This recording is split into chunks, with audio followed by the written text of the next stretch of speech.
Alors bonsoir à tous, j'espère que vous allez bien.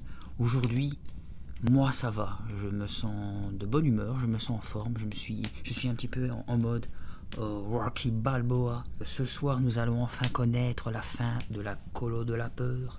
Mais avant d'en arriver là, j'ai deux points je crois à, on va dire, éclaircir. Le premier, c'est sur ce que je vous avais dit à la précédente vidéo, c'est-à-dire que je comptais mettre les bêtisiers de chaque livre à la fin de la dernière vidéo. Donc c'est-à-dire normalement celle-ci. Mais après coup, j'ai commencé à y penser, je me suis dit, ben, le problème c'est que s'il y a parmi vous des gens qui sont relaxés en fin d'histoire, en faisant les montages de mes bêtisiers, je me suis dit que des fois j'élevais la voix. Donc du coup ça aurait pu vous déséquilibrer, on va dire, vous déséquilibrer, je dis des termes un peu bizarres, vous déstabiliser, voilà, donc si vous êtes en plein semi-sommeil et tout ça. Et comme par hasard, le lendemain, j'ai le pseudo, je l'ai ici, c'est Mademoiselle K1008, si je le prononce convenablement, qui m'a dit qu'elle aimait bien écouter les histoires de chair de poule en s'endormant. Et elle m'a conseillé de ne justement pas mettre les vidéos, enfin les bêtisiers en fin de vidéo, parce que ça serait un peu bizarre, ça la réveillerait et je peux comprendre, c'est pour ça que j'y réfléchissais aussi, mais plutôt de faire une vidéo à part. Et je pense que je vais suivre son conseil, donc merci à toi de m'avoir aiguillé sur la bonne voie. Et je vais faire ça, donc ici ça va être la dernière vidéo sur la colo de la peur, et entre la colo de la peur et, je l'ai ici, le suivant, je vous spoil pas le titre, je sortirai une petite vidéo à part sur les bêtises que j'ai faites sur la colo de la peur. Donc ça c'était pour le premier point. Pour le deuxième, je vous rappelle le petit concours que je vous ai invité à faire avec moi. C'est, et pour ceux aussi qui viennent d'arriver, c'est pour les 200 abonnés. Je vous ai demandé de mettre sous la vidéo, donc techniquement ici maintenant celle-ci, de me dire le livre qui vous ferait plaisir à avoir, ou dans une collection que vous avez déjà, ou que vous voulez commencer, ou qui vous rappelle votre enfance, ou pour votre enfant si vous en avez un, de la gamme de chair de poule, que ce soit chair de poule, Horrorland, j'ai oublié les autres mais vous le savez, Bus de l'horreur et compagnie. Et n'hésitez surtout pas à me dire donc justement sous cette vidéo le titre du livre que vous voulez, parce que je crois que vous n'êtes que 4, c'est un peu triste parce que je vais en choisir 3 parmi vous, et je serai un peu triste que le 4e n'ait rien. Donc surtout, ben voilà, n'hésitez pas, c'est la dernière vidéo à laquelle vous pouvez participer. Après ça sera le bêtisier et je ferai le tirage au livre suivant. Donc n'hésitez surtout pas, ça me ferait extrêmement plaisir que vous me disiez dans les commentaires le livre que vous voulez du moment que c'est chair de poule, et si jamais vous voulez que je le dédicace ou pas. Oui, petit récap aussi du livre que je suis en train de lire. Rappelez-vous, ça part de plus en plus en live dans le camp. Hein. Axel voulait téléphoner à ses parents et il s'est aperçu que le téléphone était faux. Que ce soit aussi bien dans le camp des garçons que dans celui des filles, il y avait des disparus et les moniteurs avaient l'air de complètement s'en battre l'arrêt.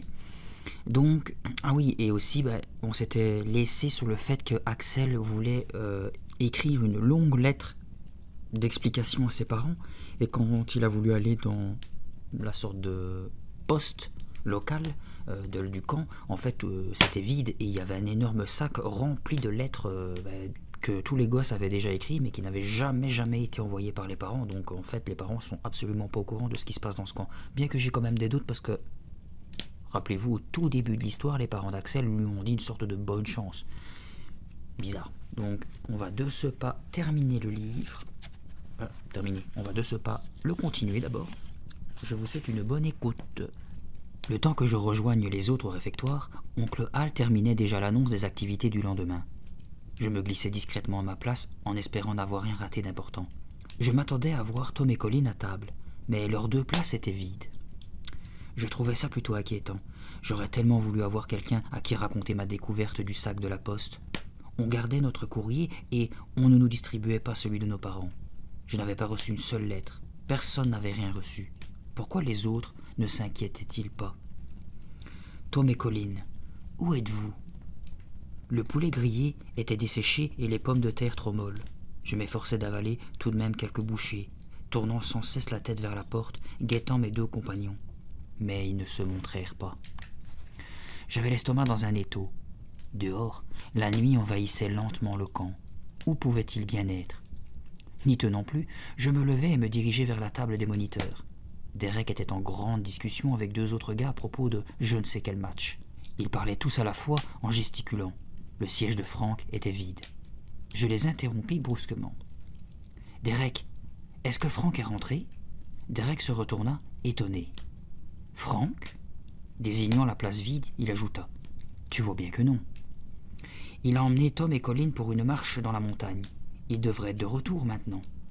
Derek se contenta de hausser les épaules. Ils ne vont sans doute pas tarder, et il retourna à sa discussion. Après le dîner, on nous fit repousser les tables et les bancs au fond de la salle pour organiser une sorte de course de relais. Tout le monde avait l'air de s'amuser. Les cris et les rires résonnaient, assourdissants sous le plafond de bois. Mais je me faisais bien trop de soucis à cause de Tom et Colin pour entrer dans le jeu. Peut-être avaient-ils décidé de camper. Dans ce cas, je les verrais revenir demain matin. J'essayais de me rassurer comme je pouvais, mais je les avais vus partir. Je savais bien qu'ils n'avaient emporté aucun matériel de camping. Alors, où pouvaient-ils bien être? La soirée se termina enfin et je suivis les autres garçons qui se dirigeaient vers la sortie. Soudain Derek surgit à côté de moi. « On part à l'aube demain matin, fit-il. »« Hein ?» Pendant une seconde, je ne compris pas de quoi il parlait. « La descente de la rivière, reprit-il. Tu as déjà oublié?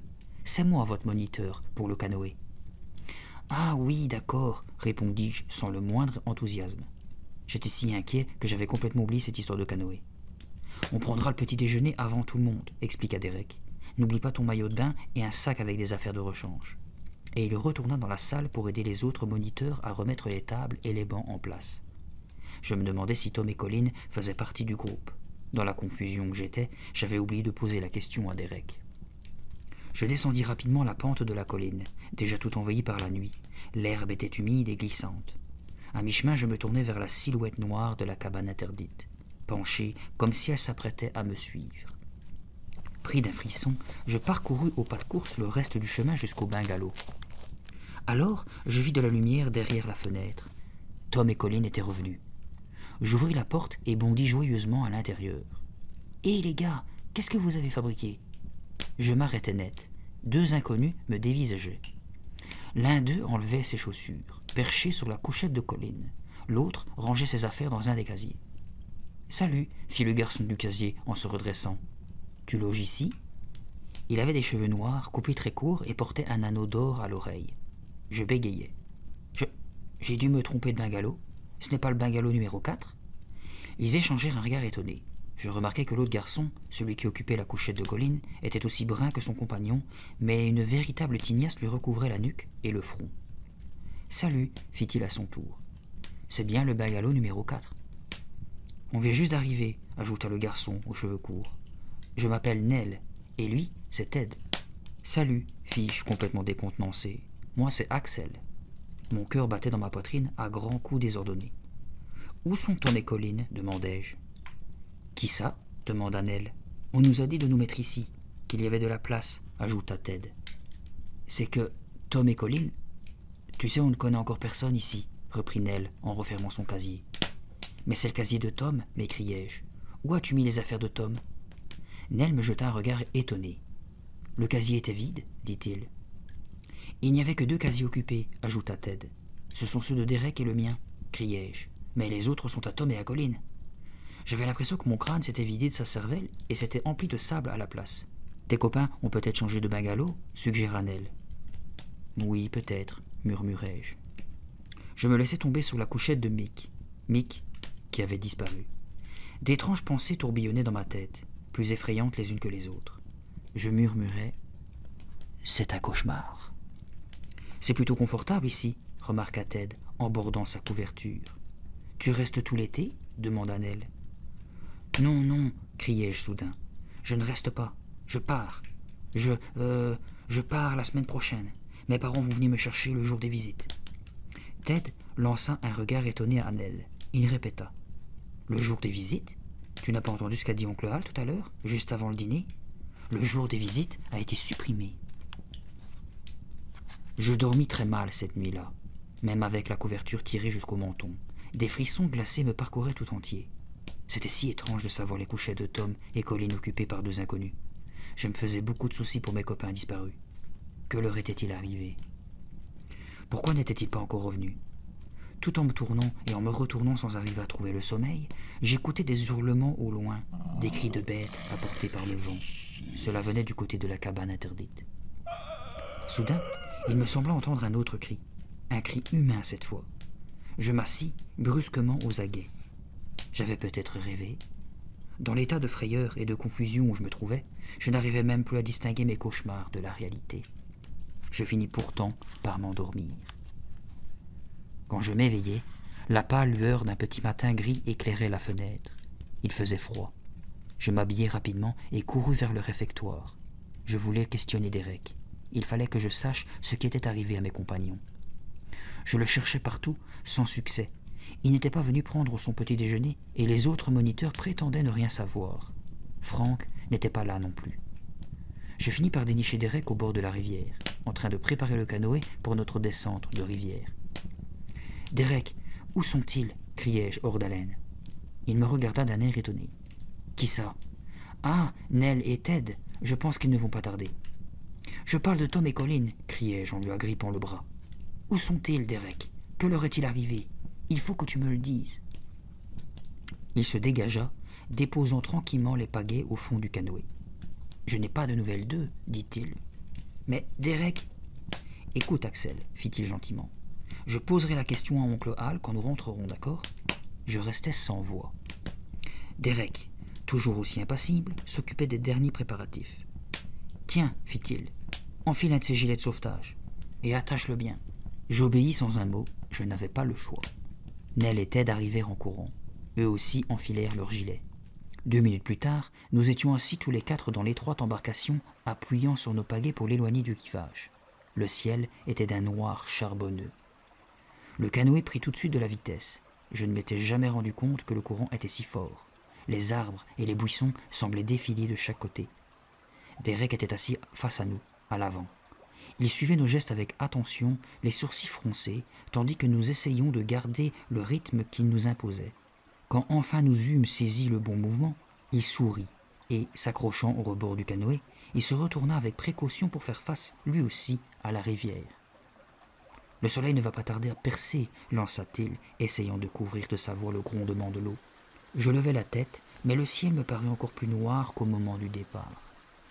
Je n'avais jamais fait de canoë et manier la pagaie n'était pas si simple que ça. Mais, comme nous avions maintenant bien attrapé le rythme, Nell, Ted et moi, je commençais à trouver ça plutôt amusant. L'avant du canoë déchirait l'eau sombre qui rejaillissait de chaque côté en larges éclaboussures blanches. Le courant était de plus en plus fort. Il faisait encore froid, mais le mouvement me réchauffait. Bientôt, je me mis même à transpirer. Nous longeâmes un enchevêtrement d'arbres au tronc jaune tacheté de gris, et la rivière, soudain, se divisa en 2 bras. Derek nous ordonna de pagayer vers la gauche. Maintenant, il fallait faire attention, car de gros rochers émergeaient çà et là, le long des rives. Le canoë piquait du nez et se redressait brusquement. Le ciel s'assombrissait de plus en plus, et je me demandais si nous n'allions pas avoir un orage. La rivière s'élargissait et la vitesse du courant augmenta encore. Nous étions de plus en plus secoués par les remous, éclaboussés d'eau glacée. « On arrive au rapide !» cria Derek. « Accrochez-vous, les gars !» Un frisson me saisit, moitié de peur, moitié d'excitation. J'entendais derrière moi les rires aigus de Nell et Ted. Le canoë semblait s'envoler sur un nuage d'écume, puis s'écrasait brutalement. Un paquet d'eau s'abattit sur moi et je faillis lâcher la pagaie. Je m'y accrochai de toutes mes forces, luttant pour garder le rythme. Soudain, Derek poussa un cri. « Hé, regardez !» Et à ma stupéfaction, il se mit debout, désignant quelque chose. « Regarde ce poisson !» cria-t-il. À ce moment, un remous pencha le canoë sur le côté. Derek perdit l'équilibre. Battant désespérément l'air de ses bras, il bascula par-dessus bord et disparut dans un tourbillon. « Derek !» Hurlant, je me tournai vers mes 2 équipiers. Ils avaient cessé de ramer et fixaient l'eau écumante avec des yeux hagards. « Derek ! Derek !» Je criais sans même m'en rendre compte. Le canoë filait droit devant et Derek ne réapparaissait pas. « Derek !» Derrière moi, Nell et Ted appelaient aussi, avec des voix cassées par la panique. Où était Derek? Pourquoi ne refaisait-il pas surface? « Il faut s'arrêter !» criai-je. Il faut ralentir ce canoë. On ne peut pas, cria Ted. On ne sait pas comment faire. Derek s'était sans doute assommé contre un rocher. On ne pouvait pas l'abandonner comme ça. Je lâchai ma pagaie et sans hésiter plongeai dans les remous. Je m'étais jeté dans le courant sans réfléchir et l'eau brunâtre me remplit la bouche. Suffocant, je me débattis frénétiquement pour refaire surface. Je pris une grande goulée d'air et tâchai de nager contre le courant. Mes chaussures pesaient 1 tonne. J'aurais dû avoir la présence d'esprit de les enlever avant de plonger. L'eau tourbillonnait avec une telle violence que j'avais beaucoup de mal à lutter contre elle. À grandes brasses désespérées, j'essayais de regagner l'endroit où Derek était tombé. Un coup d'œil en arrière m'apprit que le canoë était maintenant loin devant, emporté par la rivière comme un vulgaire morceau de bois. « Hé !» criai-je. « Attendez-nous ! Attendez Derek !» Mais ils étaient déjà trop loin pour m'entendre. Et d'ailleurs, comment auraient-ils fait? Une crampe me raidit soudain la jambe droite. Je n'eus que le temps de m'agripper à un rocher pour ne pas couler. L'eau boueuse se ruait sur moi comme si elle voulait m'arracher de là, me rouler, m'emporter dans sa course furieuse. Et quelque chose descendait vers moi, charrié par le courant. J'ai écarquillé les yeux entre 2 gifles d'eau. Qu'est-ce que c'était? Un vieux tronc d'arbre? Derek! C'était Derek qui flottait là comme une épave. Je l'appelai, mais il ne répondit pas. Son visage était enfoncé dans l'eau. À cet instant, miraculeusement, la crampe me quitta. Je me jetai en avant et au moment où il passait à ma portée, je l'attrapai par les épaules. Je bénissais mes parents qui m'avaient enseigné la technique pour tirer un noyé. Je retournai Derek sur le dos et tout en lui maintenant le visage hors de l'eau, je me laissai porter par le courant, espérant apercevoir quelque part le canoë. Mais il avait disparu. Alors, à grand mouvement de jambes, je me propulsai vers la rive. Quand je pris enfin pied sur la terre ferme, je tremblais si fort que mes dents s'entrechoquaient. Je tirai Derek sur la berge boueuse. Était-il encore vivant? Cela devait faire un moment qu'il dérivait ainsi, le visage dans l'eau. Essayant de reprendre mon souffle, je me penchai sur lui. Alors, il ouvrit les yeux. Il me regarda fixement, comme s'il ne me reconnaissait pas. Puis, il murmura mon nom. « Axel, ça va ?» Après un moment de repos, il nous fallut reprendre à pied le chemin du camp en remontant le cours de la rivière. Nous étions trempés et couverts de boue, mais nous étions vivants. J'avais sauvé la vie à Derek. Nous marchions en silence, chaque pas réclamait toute notre énergie. Je demandai à Derek s'il pensait que Nell et Ted s'en tireraient. « Je l'espère, » répondit-il, le souffle court. « Ils réussiront bien à regagner la rive. Alors ils n'auront plus qu'à remonter à pied, comme nous. » Je fis alors une autre tentative pour le questionner à propos de Tom et Colin. Je me disais qu'étant donné les circonstances, il se montrerait enfin sincère. Mais une fois de plus, il affirma ne rien savoir. « Il s'est passé tellement de choses bizarres dans ce camp depuis notre arrivée, murmurai-je. « C'est vrai, fit-il, les yeux fixés droit devant lui. J'attendais qu'il en dise davantage, mais il continua de marcher en silence. Nous n'avions pas descendu la rivière aussi loin que je le croyais. Malheureusement, la rive boueuse faisait tant de tours et de détours qu'il nous fallut 3 bonnes heures pour parvenir au camp. Je n'en pouvais plus. Il me semblait que mes jambes ne me porteraient pas plus loin quand une voix connue nous interpella. « Hé, qu'est-ce qui vous est arrivé ?» C'était oncle Hal qui courait vers nous. « On a eu un accident !» cria Derek. Puis je le vis rougir sous la couche de boue qui lui maculait le visage. Il ajouta « Je suis tombé à l'eau. C'est Axel qui m'a sauvé. »« Mais Nell et Ted n'ont pas pu arrêter le canoë, » criai-je. « La rivière les a emportés et on ne sait pas où ils sont. »« J'ai vraiment failli me noyer, » reprit Derek. « Heureusement qu'Axel était là. »« Peut-on envoyer quelqu'un à la recherche de Nell et Ted ?» demandai-je. Brusquement, je m'étais mis à trembler, sans doute à cause de la fatigue. « Ils descendaient la rivière, hein ?» demanda oncle Hal en caressant sa moustache. Derek approuva de la tête. « Il faut les retrouver, » insistai-je, tremblant de plus en plus fort. Oncle Hal regardait Derek fixement. Soudain, il demanda d'une voix cassante. « Et mon canoë ? C'était notre meilleur canoë. Tu t'es demandé comment j'allais le remplacer ?» Derek haussa les épaules, visiblement mal à l'aise. Moi, je n'en croyais pas mes oreilles. Il ne s'inquiète absolument pas des 2 garçons. On dirait que pour lui, ils ont déjà cessé d'exister. « Allez mettre des vêtements secs », ordonna brusquement oncle Hal. Et il se dirigea vers son bureau à grande enjambée. Je pris le chemin du bungalow, frissonnant autant de froid et de fatigue que de colère. J'avais sauvé la vie à Derek, mais oncle Hal ne s'y était même pas intéressé. Il se fichait pas mal que 2 de ses campeurs aient disparu, emportés par la rivière. Il se fichait pas mal que 2 autres garçons et leurs moniteurs ne soient pas revenus de leur marche en montagne. Il se fichait pas mal des garçons qui avaient disparu et dont personne ne parlait plus, et de ceux qui avaient été attaqués par ce on ne sait quoi. Il se fichait pas mal de nous. Il ne s'inquiétait que pour son canoë. Ma colère, progressivement, se transformait en peur, et pourtant je ne me doutais pas que le pire était à venir. Cette nuit-là, je me retrouvais seul dans le bungalow. Roulé en boule sous mes couvertures, je me demandais si j'arriverais jamais à m'endormir, avec ce mélange de peur et de colère qui tournait indéfiniment dans ma tête. Mais j'étais dans un tel état d'épuisement que même les lugubres hurlements qui s'élevaient de nouveau du côté de la cabane interdite ne réussirent pas à me tenir éveillé. Je sombrais dans un sommeil sans rêve et ne m'éveillais qu'en sentant quelqu'un me secouer par les épaules. Je m'assis, le cœur battant. « Derek, qu'est-ce qui se passe ?» Jetant un regard autour de moi, je vis que son lit était défait. Il avait dormi au bungalow, mais les couchettes de Nell et Ted étaient dans le même état que la veille. Il n'était pas revenu. « Dépêche-toi, me lançant Derek. On part. »« Hein ?»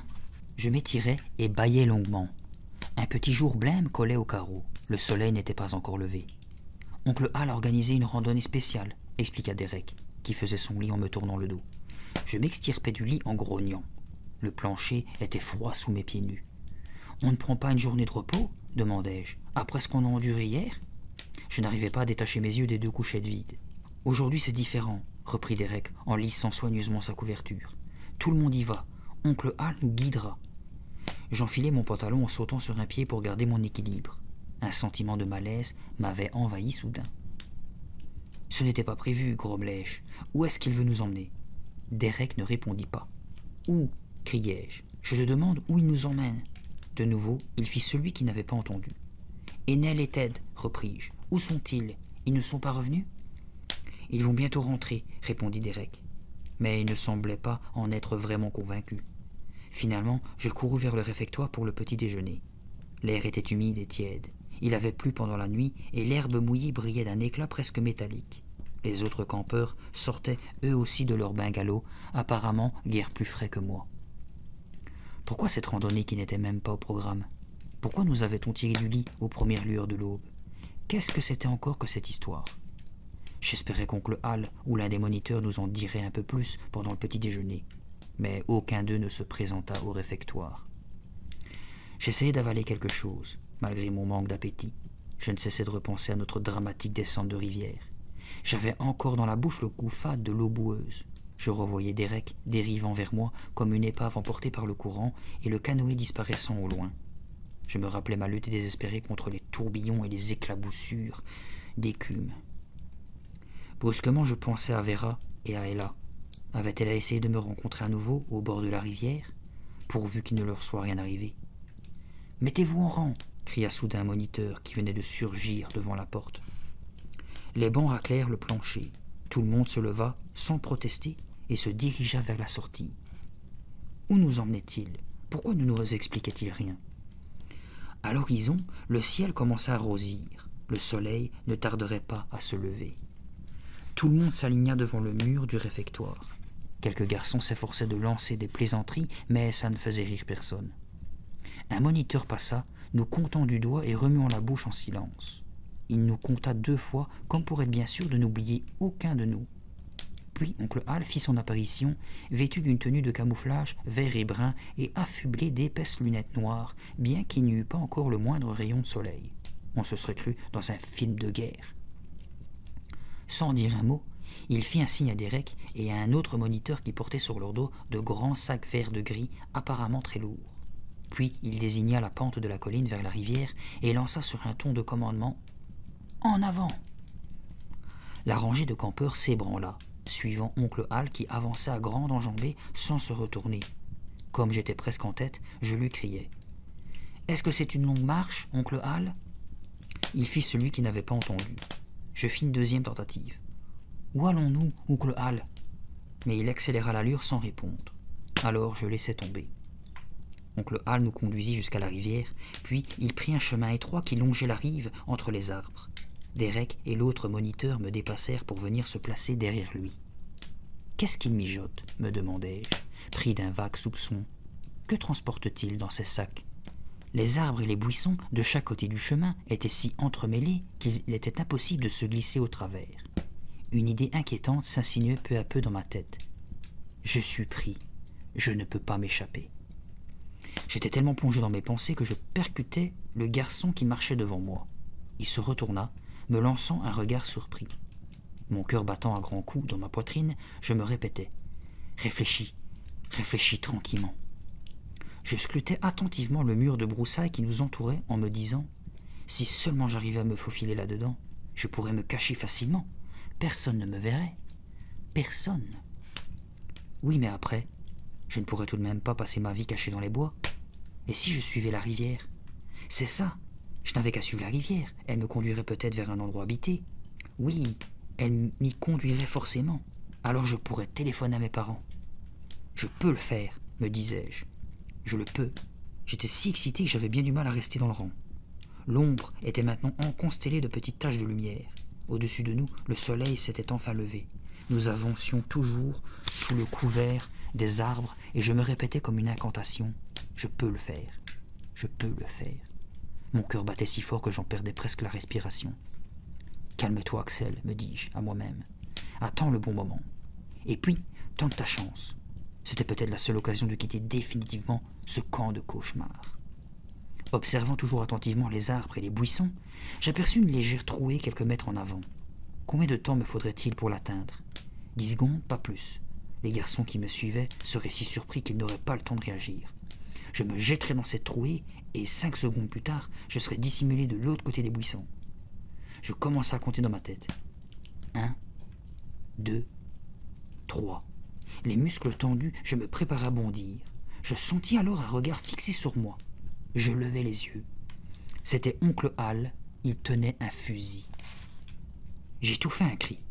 Oncle Hal avait-il le pouvoir de lire dans les pensées? Avait-il deviné mes projets de fuite? Je regardai le fusil et un frisson glacé me parcourut le long du dos. Mais ce n'était pas moi qu'oncle Hal fixait ainsi. Il surveillait les gestes de Derek et de l'autre moniteur qui avait déposé leurs sacs à terre et s'occupait à les ouvrir. « Pourquoi on s'arrête » demanda un garçon. « La rando est déjà finie » plaisanta un deuxième. Quelques rires fusèrent dans les rangs. Derek et son compagnon sortirent alors le contenu des sacs et je restais sans voix. Ces objets, si lourds qu'ils avaient transportés jusqu'ici, c'étaient des fusils. La voix d'oncle Hal retentit alors. « Avancez un par un et prenez chacun une arme. Allez, on ne perd pas de temps. Un fusil chacun. » Personne ne bougea. Je suppose que nous nous posions tous la même question. C'est une blague ou quoi? Mais oncle Hal frappa nerveusement le sol avec sa crosse. « Qu'est-ce qu'il y a, les gars? Vous êtes devenus sourds ?» Et ramassant une brassée de fusils, il s'avança vers nous, fourrant brutalement une arme dans les mains de chacun des garçons. Je faillis lâcher la mienne et la rattraper maladroitement par le canon. « Qu'est-ce qu'il veut qu'on fasse avec ça ?» murmura quelqu'un près de moi. Je haussai les épaules sans répondre.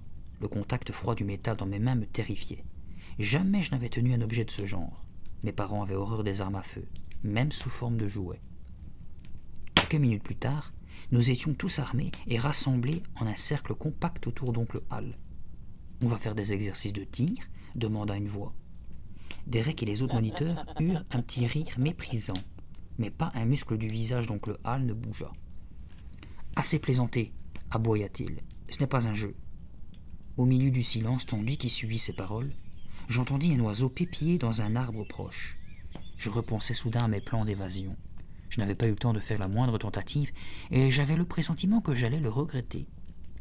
La nuit dernière, lança oncle Hal, 2 filles se sont échappées du camp voisin, une blonde et une rousse. Mon cœur s'arrêta brusquement de battre. C'était de Vera et Ella qu'il parlait. Oncle Hal continuait.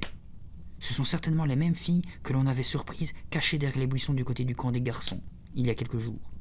C'était bien elles. C'était Vera et Ella. Elles avaient réussi à s'échapper. Je ne pus m'empêcher de sourire à cette idée. Je m'empressais de me composer un visage grave pour qu'oncle Hal ne s'aperçoive pas de quelque chose. « Ces 2 filles se cachent par ici, dans les bois, » reprit oncle Hal.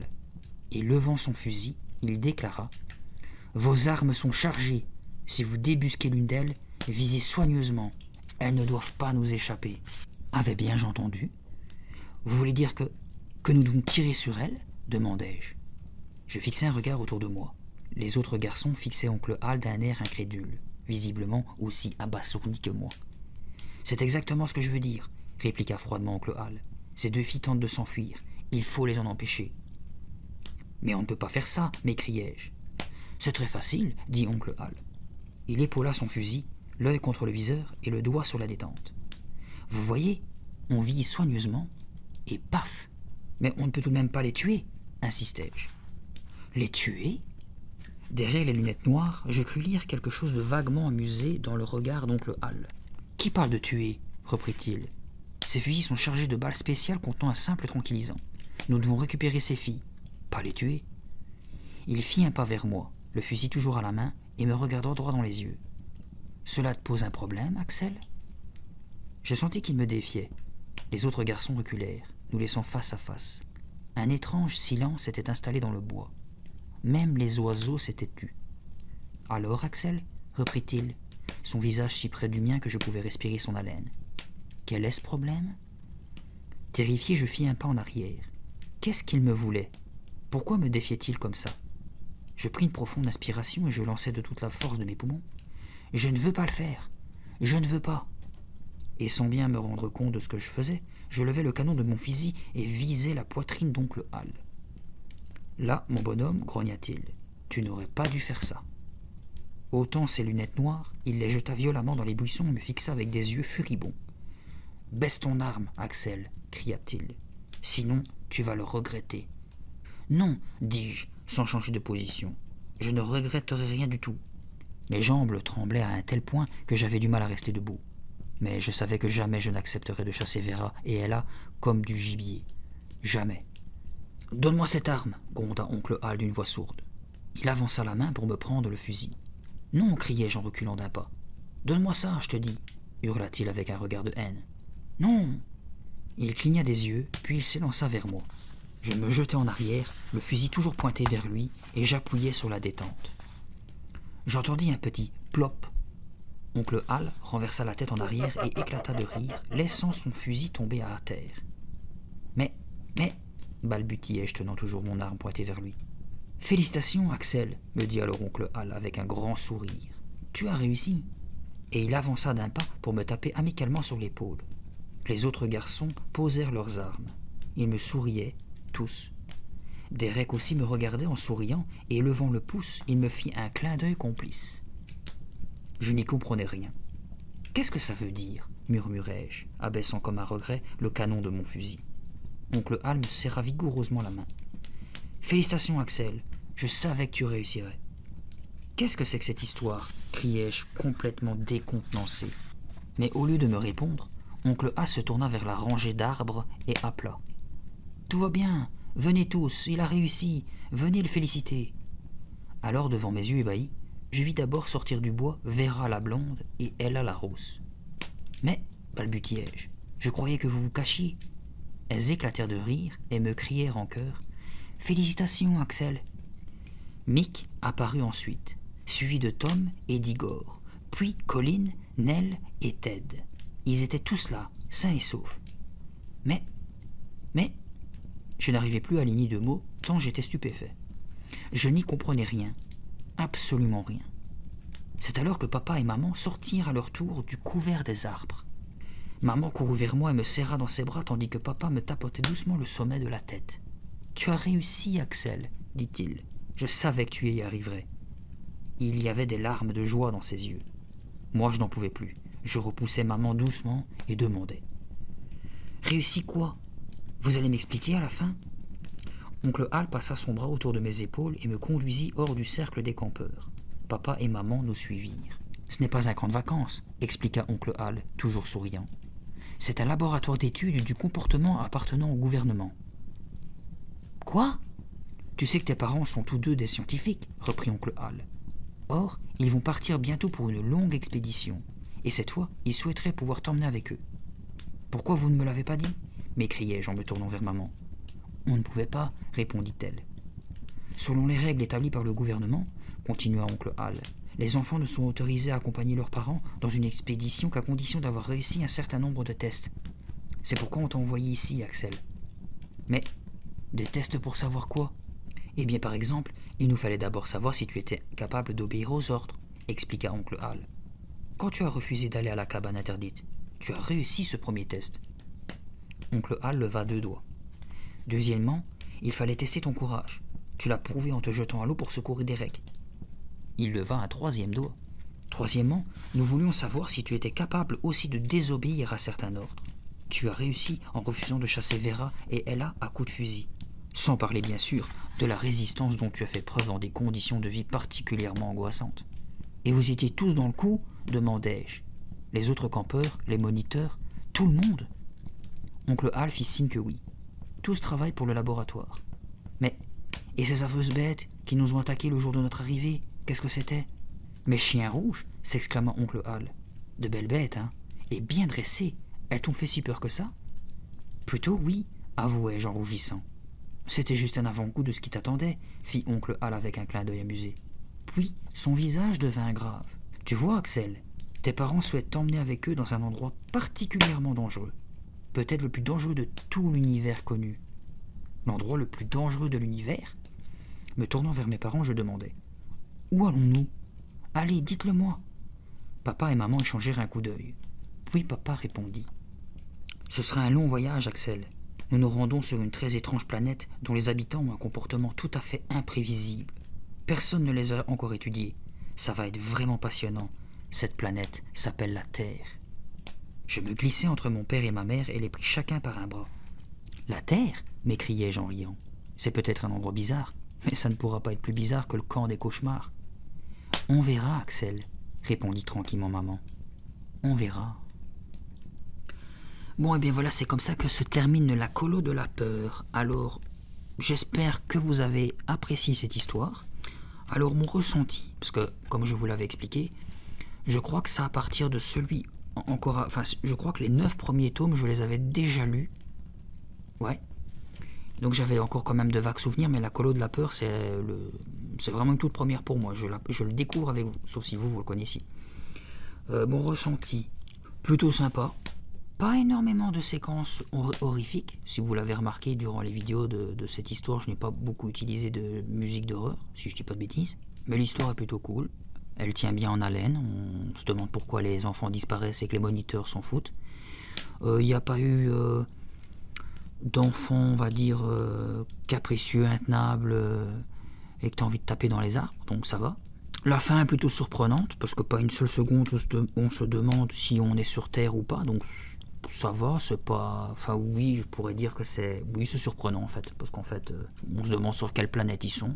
Et bien qu'il ait raison sur le fait qu'ils vont aller explorer la Terre et que c'est le plus dangereux de tout l'univers, bah, il a pas tort. Dans l'ensemble, l'histoire, donc pas trop horrifique, mais plutôt cool.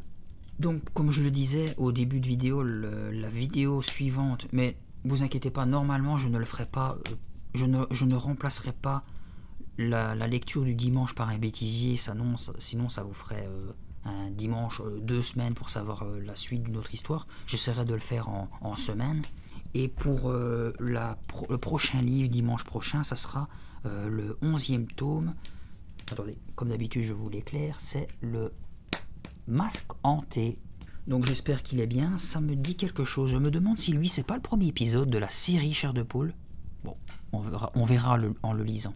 Bon, je vais vous laisser ici pour ce soir. J'espère que vous avez apprécié l'histoire, la vidéo et les histoires en général de la colo de la peur. Si c'est le cas, n'hésitez pas à me mettre un petit pouce bleu, un commentaire pour me dire ce que vous avez pensé de l'histoire. Et surtout, si vous voulez participer au concours, ça me ferait extrêmement plaisir. Partagez la vidéo, ça me ferait aussi plaisir. Et abonnez-vous pour ne rater aucune autre histoire pour le futur.